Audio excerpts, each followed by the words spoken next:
Приветствую вас дома. Вы снова, как говорится, на своем рабочем месте, Владимир Васильевич.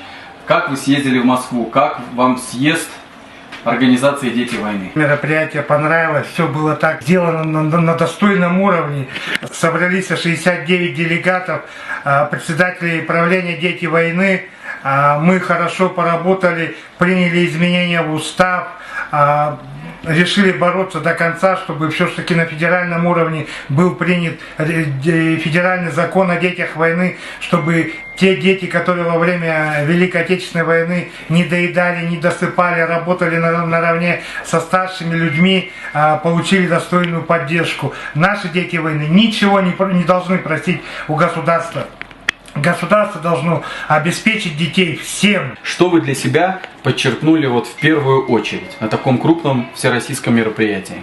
Для себя я подчеркнул то, что нам нужно за власть бороться, потому что власть нам Единая Россия никогда не отдаст. И я там с трибуны не выступал, но я выступал там среди делегатов этого съезда, и мы обсуждали такую тему, что нам нужно до сердца каждого избирателя донести, что Единая Россия приняла этот варварский закон повышения пенсионного возраста, повышения на 2% НДС. Фракция КПРФ борется за то, чтобы уже больше 10 лет был принят закон о детях войны, чтобы дети войны имели достойное средство для своего прожиточного минимума, а не быть попрошайками и не быть голодранцами. Какие ваши ближайшие планы у организации «Дети войны» Тувинской Республики? Планы, они уже наши начинают сбываться. Когда у нас только была проведена 19 марта конференция о образовании Тувинского регионального отделения «Дети войны»,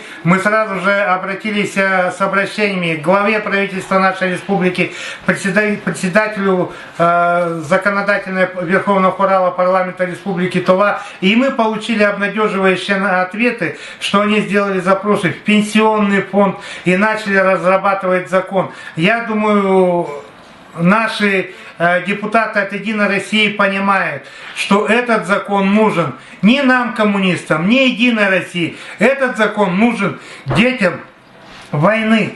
И я приложу все свои силы, и я добьюсь, чтобы этот закон у нас в Республике Тува был принят. Уважаемый Владимир Васильевич, скажите, пожалуйста, впереди состоятся выборы главы Республики Тыва и муниципальные выборы, кое-где до выборы. Члены организации «Дети войны» будут выставлять своих кандидатов при поддержке КПРФ?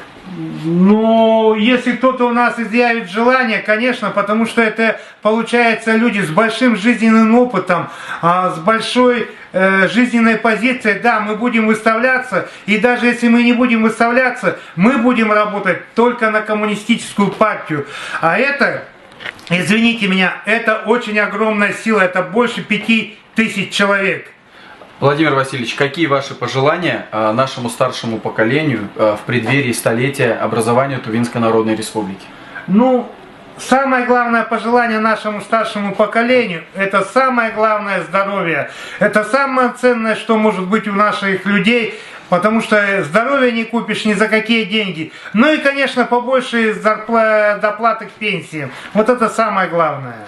Уважаемый Владимир Васильевич, уважаемые зрители, спасибо за откровенный разговор. Мы желаем организации «Дети войны» процветания, здоровья ее членам и их семьям. Спасибо большое.